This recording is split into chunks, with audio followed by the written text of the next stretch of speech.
Muy buenas a todos, bienvenidos a Chip.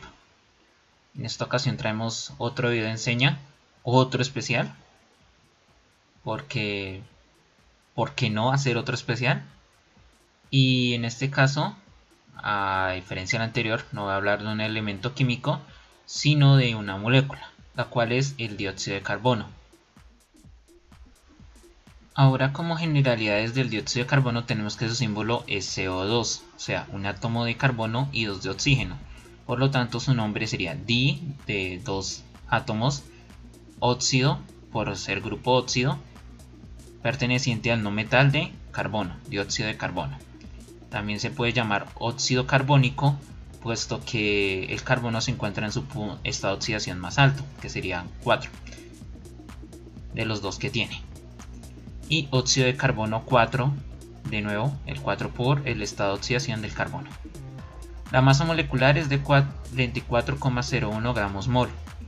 Su punto de fusión es de menos 78 grados Celsius. Al ser mucho menor que la temperatura ambiente, podemos decir que este no se encuentra a temperatura ambiente como sólido. Y su punto de ebullición es de menos 57 grados Celsius.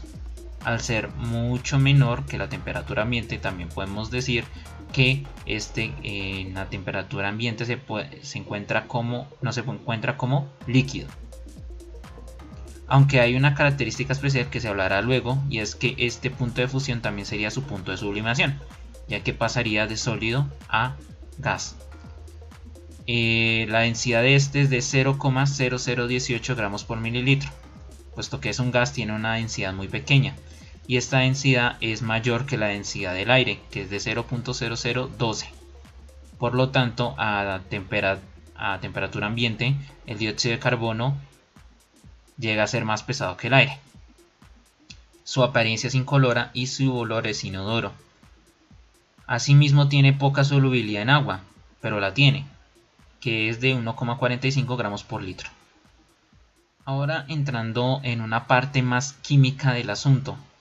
Para aquellos que no les interese esta parte química, se pueden saltar hacia la parte de aplicaciones. Los estados de oxidación. El carbono va a tener estado de oxidación de más 4, puesto que tenemos dos oxígenos como óxido, y cada uno tiene estado de oxidación de menos 2, menos 2 y menos 2, menos 4. Para neutralizarlo, el carbono tiene que estar en más 4. La hibridación del carbono es de sp. ¿Por qué si son enlaces dobles no es una hibridación sp2, sino una sp? Puesto que tiene dos enlaces dobles, implica que se van a dar dos enlaces pi y dos enlaces pi con ambos oxígenos y pues sus respectivos enlaces sigma. Entonces, ¿cómo corresponde en cuanto a la hibridación? Tenemos que la configuración electrónica del carbono es de 3s2, 3p2. Por lo tanto, al momento de hibridarse va a tener la hibridación 3sp, generando pues estos dos orbitales. ¿Qué va a suceder en estos dos orbitales? En estos dos orbitales van a venir los electrones compartidos de los enlaces sigma que tiene con cada oxígeno. Uno aquí para un oxígeno, otro aquí para otro oxígeno. ¿Qué pasa con estos dos orbitales restantes? A cada uno le sobra uno. Para uno de estos es un enlace pi en uno de los ejes para uno de los oxígenos, y acá el otro enlace pi para el otro oxígeno restante en otro de los planos. Ya que tiene una hibridación sp o también es de tipo AB2, su forma sería lineal. Ya que es lineal, su ángulo de enlace es de 180 grados. Entonces esta es una molécula lineal cuyo ángulo de enlace son 180 grados. Su tipo de enlace es covalente, ya que las electronegatividades de ambos son cercanas. Doble, tenemos dos enlaces dobles, y es no polar. Aunque el oxígeno tenga una carga parcial negativa en ambos lados, se puede creer que puede establecer un dipolo, o sea, un polo negativo aquí y otro polo negativo aquí y un polo positivo aquí. En realidad, al ser al darse la fuerza hacia los mismos lados del plano, o sea, una hacia la derecha y otra hacia la izquierda, y siendo ambas de la misma magnitud, Al momento de sumarse entre estas dos se anularían. Por lo tanto, esta molécula es no polar. Ahora terminando con esa parte química fuerte, procedemos a hablar de las aplicaciones. La primera es en cuanto al CO2 y el hielo. Todos conocemos que existe algo llamado hielo seco. ¿Por qué se llama hielo seco? Porque este hielo sólido, por sublimación, que es el proceso en el que un sólido pasa a gas sin pasar por el estado líquido, implica que este no moja, como el hielo del agua. Por eso se llama hielo seco, porque no pasa por el estado líquido. ¿Y por qué se da esto? Bueno, acá abajo, en este gráfico, tenemos lo que se llama una gráfica de estado del CO2. Acá podemos ver cómo a diferentes presiones y a diferentes temperaturas podemos encontrar las distintas fases, o bueno, también se llama diagrama de fases del dióxido de carbono. Entonces, vamos a manejar una atmósfera, porque esta es como la atmósfera estándar, la atmósfera de presión a la que nos encontramos. La presión a la que nos encontramos es una atmósfera. Y vamos a partir de este punto de acá, de este punto de sublimación de menos 78.5 grados Celsius.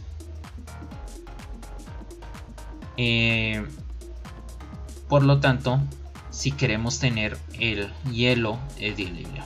CO2 en estado sólido, pues simplemente tenemos que llevar al CO2 a menos 80 grados o menos 78.5 grados. En este momento el CO2 pasaría a ser sólido. ¿Qué pasa si aumentamos la temperatura? Pues nos vamos moviendo más hacia la derecha, hacia el eje X de la temperatura.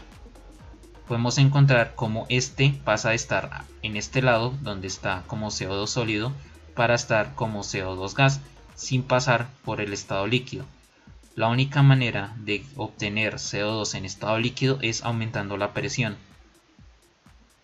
o sea, colocándolo 100 veces la presión pues ambiente, en 100 atmósferas. Entonces acá tenemos que en 100 atmósferas podemos obtener en menos 40 grados Celsius un CO2 líquido. Pero si continuamos a temperatura ambiente, incrementamos la temperatura esta y vamos a ver que este se va a encontrar como gas. Así que si finalmente avanzamos a la temperatura ambiente, que son 25 grados Celsius o temperatura estándar, y a una presión estándar, que es de una atmósfera, pues vamos a encontrar que en este punto de aquí el CO2 va a estar como gas. Y si lo congelamos a una temperatura inferior a menos 78,5 grados Celsius, se va a encontrar como sólido. Ahora, con respecto al CO2 y la respiración, sabemos que cuando respiramos hacemos un intercambio de gases, inhalamos oxígeno y exhalamos dióxido de carbono. Pero este proceso va más allá de ello. Esto implica también el convertir glucosa, la materia prima, en energía. Este proceso se conoce como respiración celular. Entonces, dentro de la célula, la glucosa reacciona con el oxígeno que nosotros inhalamos para formar dióxido de carbono que nosotros exhalamos, agua y energía. Esta energía, pues la energía que permite que nosotros podamos realizar nuestras funciones vitales. Y ahora nos preguntamos, ¿qué pasa con este CO2 que nosotros exhalamos? O que los animales también exhalan. Existe un proceso que sería técnicamente el proceso inverso, el cual sería la fotosíntesis. Como sabemos muy bien, las plantas se caracterizan por tomar el dióxido de carbono de la atmósfera o el dióxido de carbono del aire. Por ello se realizan campañas en las cuales se prima el cultivo de plantas para disminuir la cantidad de CO2 en el aire.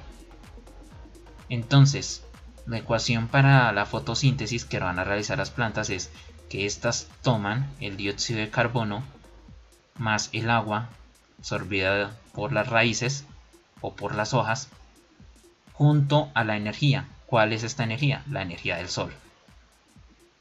Como nosotros en nuestro proceso liberamos energía, ellas en cambio, al hacerlo en la inversa, pues van a tener que tomar energía. ¿De dónde? Del Sol. La fotosíntesis permite que las plantas sean autótrofas, o sea que ellas mismas fabriquen su forma de energía, la cual es glucosa más oxígeno. Ahora, ¿qué pasa con el CO2 y la soda, o gaseosa, o agua carbonatada, como queramos llamarla? Bueno, las burbujas que se encuentran presentes en la soda son dióxido de carbono. ¿Y recuerdan cuando hablé que el CO2 es poco soluble en agua? Pues el CO2 se solubiliza en el agua reaccionando con el agua misma para formar ácido carbónico. Por eso cuando nosotros tomamos refresco, cuando tomamos gaseosa, vamos a sentir un sabor ácido por el ácido carbónico. ¿Por qué cuando nosotros abrimos las botellas de refresco vemos como las burbujas dentro de la gaseosa se van a ir rápidamente? Bueno, esto se explica mediante la ley de Henry. La ley de Henry dice que la solubilidad de un gas en un líquido es igual a la constante de Henry por la presión parcial. O sea, la solubilidad de un gas aumenta con respecto a la presión del gas. Por eso, dentro de una lata de refresco, en una botella gaseosa, encontramos que el dióxido de carbono se encuentra a alta presión. Al momento en el que nosotros destapamos la gaseosa, la presión va a disminuir y por lo tanto su solubilidad también va a disminuir. Entonces, como el CO2 va a dejar de estar soluble en el líquido, inmediatamente va a proceder a escapar en forma de burbujas hacia el aire. Así que si nosotros dejamos una soda o una gaseosa destapada, pues vamos a encontrar que al aumentar la presión rápidamente todo el CO2 va a escapar en forma de gas y pues vamos a obtener agua saborizada en lugar de el agua carbonatada que nosotros queremos tomar. Ahora vamos a hablar sobre el CO2 como producto de la neutralización. Nosotros hemos visto que tanto en repostería o en este famoso experimento del volcán del bicarbonato y vinagre, obtenemos tanto en la repostería postres espumosos, así como en el volcán obtenemos espuma. ¿Por qué sea esta espuma? Bueno, cuando nosotros horneamos con bicarbonato y un ácido, el bicarbonato, bueno, en este caso el ion carbonato, reacciona con el ácido para formar CO2, agua y el ácido en forma aniónica, pero lo que nos interesa es el dióxido de carbono que se forma. Este dióxido de carbono pues es gaseoso. En el caso de la repostería, queda atrapado dentro de la masa formando esos huequitos que nosotros vemos en la masa después de hornear. Y en el caso del volcán de bicarbonato, pues el CO2 escapa junto al líquido formado, formando una espuma. O sea, es gas dentro del líquido, una espuma. En cuanto al CO2 liberado, también nos encontramos que, como dije anteriormente, el CO2 es poco soluble en agua, pero aún así forma ácido, el cual es el ácido carbónico. Ese ácido carbónico está presente en el océano debido a la actividad humana o por CO2 producido naturalmente. Entonces, primero tenemos que el CO2 reacciona con el agua para formar ácido carbónico en pequeña cantidad, ya que es poco soluble, pero debido a que se producen grandes cantidades de CO2, pues se producen cantidades significativas de ácido carbónico. Este ácido carbónico se descompone en bicarbonato y ionácido. Normalmente los océanos tienen un sistema llamado sistema tampón, con el cual reducen la acidez producto del CO2 que se encuentra en el aire de forma natural, el cual implica que el carbonato producido por el ion bicarbonato va a reaccionar con este ion ácido, como lo vemos aquí, carbonato más el ion ácido nos produce una reacción en reversa de ion bicarbonato. Este ion bicarbonato no es ácido, sino lo contrario, es básico. Asimismo, pues si hay mucho bicarbonato en el medio, si el océano está muy básico, inmediatamente se va a descomponer tanto en carbonato y ácido. Este sistema en el que regula la acidez y la basicidad se conoce como un sistema tampón. ¿Por qué? Porque no permite que el sistema sea muy ácido ni muy básico. ¿Qué problema también puede ocurrir al incrementar la acidez del agua? Que generáramos iones carbonato. Estos iones carbonato también reaccionan con iones metálicos presentes en el agua, como por ejemplo el calcio, que es vital para que algunos organismos marítimos hagan sus conchas. Hacen conchas con el uso de iones calcio. Entonces el calcio reacciona con los iones carbonato, producto de la acidificación del agua, formando carbonato de calcio, que es insoluble en el agua y al no ser soluble, pues inmediatamente va a caer hacia el fondo del océano. Por lo tanto, estos organismos marítimos pues no van a tener el calcio suficiente para fabricar sus conchas, con lo cual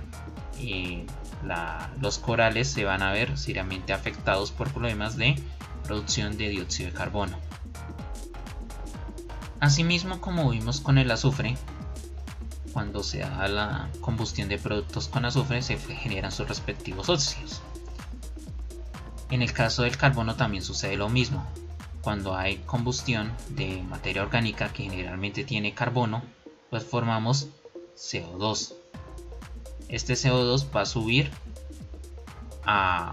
subir por la temperatura, porque recordemos que a temperatura ambiente es más pesado que el aire, pero si al emanar de chimeneas pues va a salir CO2 caliente y la temperatura disminuye la densidad de un gas, por lo tanto este va a ascender hacia las nubes.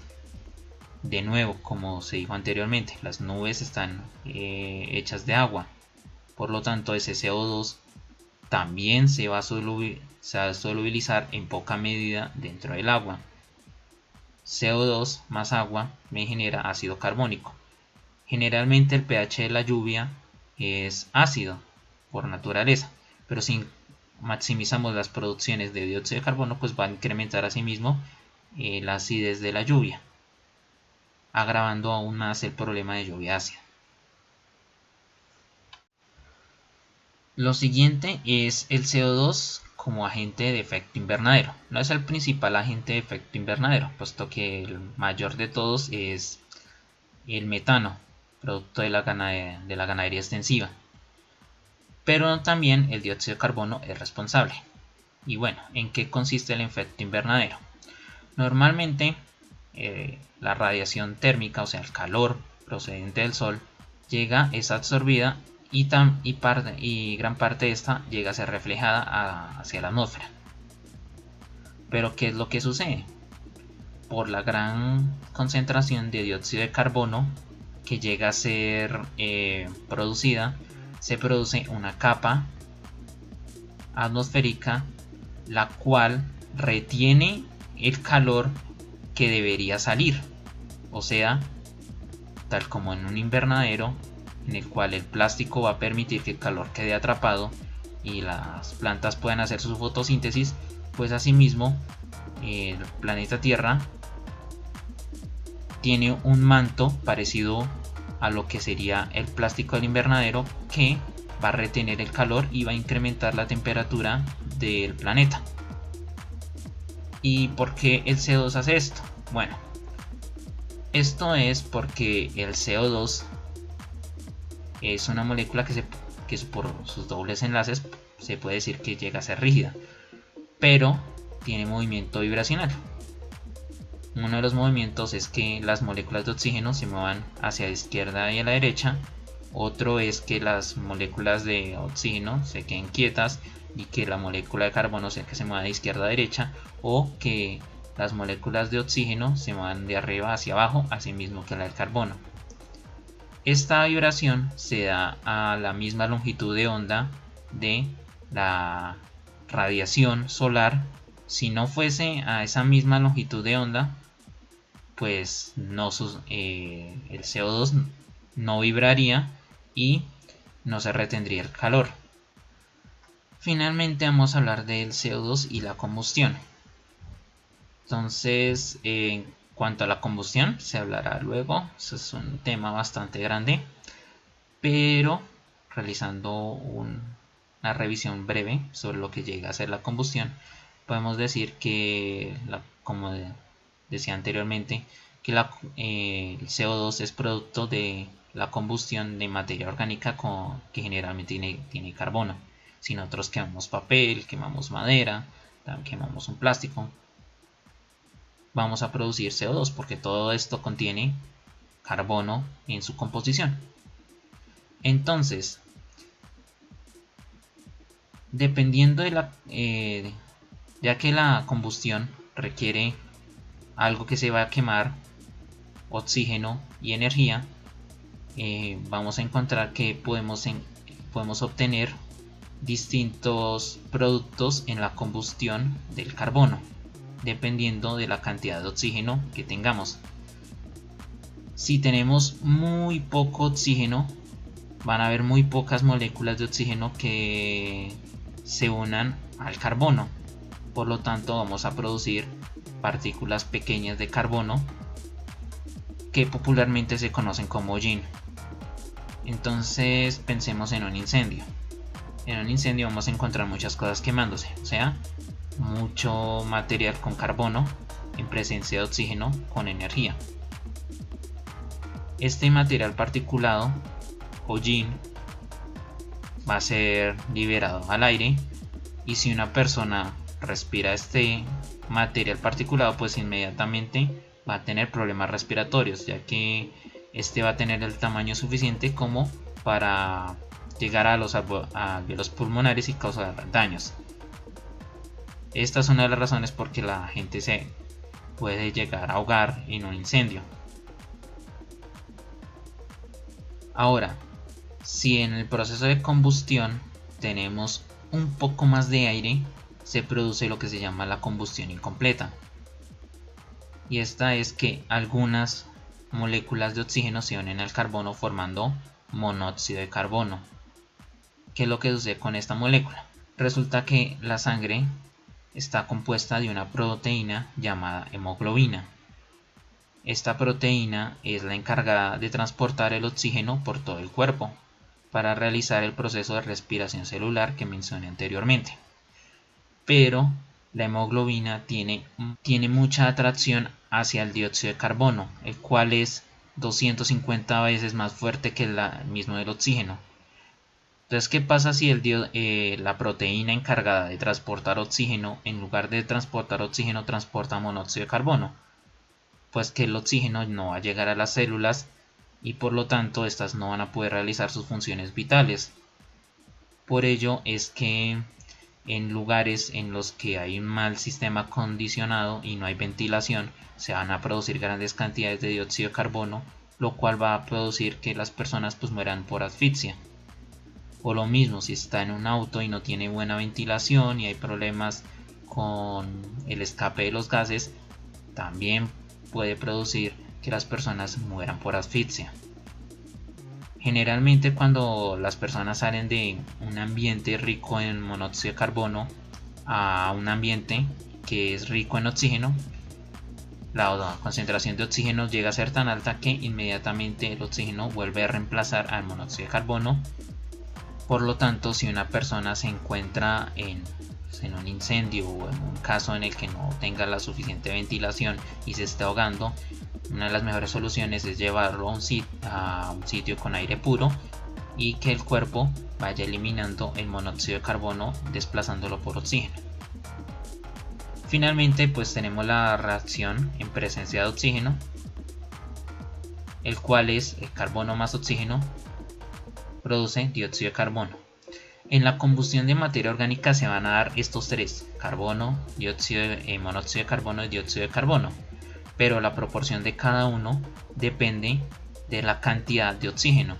Si es mucha, vamos a tener una mayor proporción de dióxido de carbono que las otras dos. Si es poca, de monóxido de carbono que las otras dos. Y si es muy pero muy poca, de hollín por sobre las otras dos. Ya que el CO2 no es inflamable, pues es utilizado en extintores. Hemos sabido que existen los extintores de dióxido de carbono. Estos, ya que liberan un gas que no llega a ser inflamable, pues simplemente pueden apagar el incendio. Y bueno, esto fue todo. Espero les haya gustado el video. Sé que han habido partes que son muy densas en lo que llega a ser la química, pero pues en otros videos de enseña se irá tratando aquellos términos como lo que ya ser estados de oxidación, hibridación, orbitales, combustión y muchas de esas cosas, pero pues esto ya es un ámbito general y pues dado que es un especial. Y si hay una persona que ya tiene los conocimientos sobre este tipo de cosas, pues le queda más fácil entender sobre estas explicaciones. Y bueno, esto fue todo. Nos vemos en una próxima. Chau.